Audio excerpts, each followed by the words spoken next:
Hi friends, எல்லாரும் எப்படி இருக்கீங்க? அது குட் மார்னிங். பாருங்க, ஆதிக்குட்டி இழைச்சி போயிட்டு நிறைய கமெண்ட்ஸ் வருது. ஏன் கைத்திரி, நீ குழந்தைக்கு பார்த்து லட்சணம் தானா?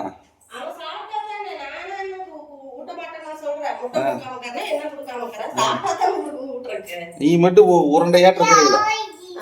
அதுதான் நானே அவனுக்கு திங்கலாம் அவனுக்கு எல்லாமே நான் தின்னுட்டு இருக்கிறேன். அடுத்தவங்கள்ட்ட நீங்களும் பேசுறீங்க, அவன் சாப்பிடும் நீங்களும் பாக்குறீங்க. வாட்ஸ்அப்ல கமெண்ட் பண்ணியிருந்தாங்க, அதை அனுப்பிச்சிருக்கிறேன் பாரு. என்ன உங்களுக்கு ரிப்ளை பண்ணிட்டேன், அதை நீங்க பாருங்க. சரின்னு சொல்லியா? வெறும் தயிர் சோறு ரசம் கொடுத்து என்ன வருது? முட்டையா திங்க மாட்டேங்கிற பாத்து இந்த பக்கம் வாடி. பெரிய மயிர் மாதிரி அங்கேயே நின்று இருப்பா. முட்டை கொடுத்தா திங்க மாட்டேங்கிறா, பாலாத்தி கொடுத்தா குடிக்க மாட்டேங்கிறா, கேரட் வேக வச்சு கொடுத்தா திங்க மாட்டேங்கிறா, உருளைக்கிழங்கு திங்க மாட்டேங்கிறா, களியாட்ட ஏதாவது இந்த கஞ்சி மாதிரி எல்லாம் செஞ்சு கொடுத்தா சாப்பிடவே மாட்டேங்கிறா. முதல்ல ராய்களி கோதுமை களி எல்லாம் செஞ்சு கூட்டிட்டு இருந்தேன், அதெல்லாம் சாப்பிடவே மாட்டேங்கிறான். நாங்க என்ன பண்றது? திங்காத குழந்தை நேரம் சொன்னா புரியுற வயசு, அடிச்சு போடுவோம் சாப்பிடு மிரட்டா சாப்பிடுறது. மேக்சிமம் வந்து பாத்தீங்கன்னா குழந்தையா இருக்கும்போது எல்லாமே குண்டு குண்டாதான் இருக்கு.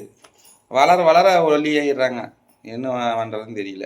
நானும் வேடிக்கை காட்டுறதுக்கு இந்த ஊரையே சுத்தி வரேன். எங்க அம்மா வீட்டுல இருக்கிறப்ப அந்த தோட்டுக்கும் இந்த தோட்டுக்கும் போயிட்டு வேடிக்கை காட்டி விட்டுவேன். எங்க வீட்டுல ஒரு வாய் வச்சு எடுத்துட்டு போனோம்னா ஊரையே சுத்தி வர வரைக்கும் அந்த ஒரு வாய் வாயிலே தான் வச்சுட்டு இருக்கிறேன். முழுங்குறதே இல்லைங்க, அது ஒரு மென்னு சாப்பிட மாட்டீங்க. நாங்களும் சரி சாப்பிட்டு சாமின்னு மென்னு காட்டுறோம். அப்புறம் முழுங்குற அப்படின்னு ஒரு கத்திட்டோம்னா போதும், அழுகாச்சு குடிச்சுக்கிறேன். அதுக்கப்புறம் வாயே பார்க்க மாட்டேங்கிறான், சாப்பாடு கூட வாங்க மாட்டேங்கிறான். இத்தனைக்கு வந்து தாய்ப்பால் இன்னும் மறக்கல. தாய்ப்பால் குடிச்சுமே இழைச்சிட்டே வராம பாருங்க, என்னன்னே தெரியல. செர்லாக் கொடுத்தாலும் சாப்பிட மாட்டேங்கிறான். அதெல்லாம் சாப்பிடுறதே இல்லை.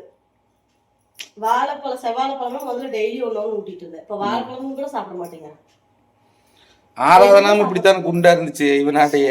குழந்தைகளை கொழுன்னு இருந்துச்சு, அப்புறம் அதுவும் அப்படியே தான் பெருசா பெருசா எல்லாம் மெலிஞ்சிடுறாங்க.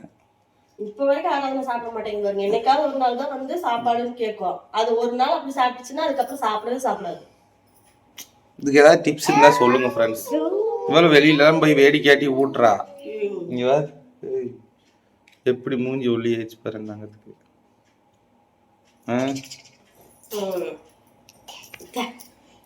ஏதாவது ஐடியா இருந்து சொல்லுங்க. அவனை பார்த்து சிரிச்சிருங்க.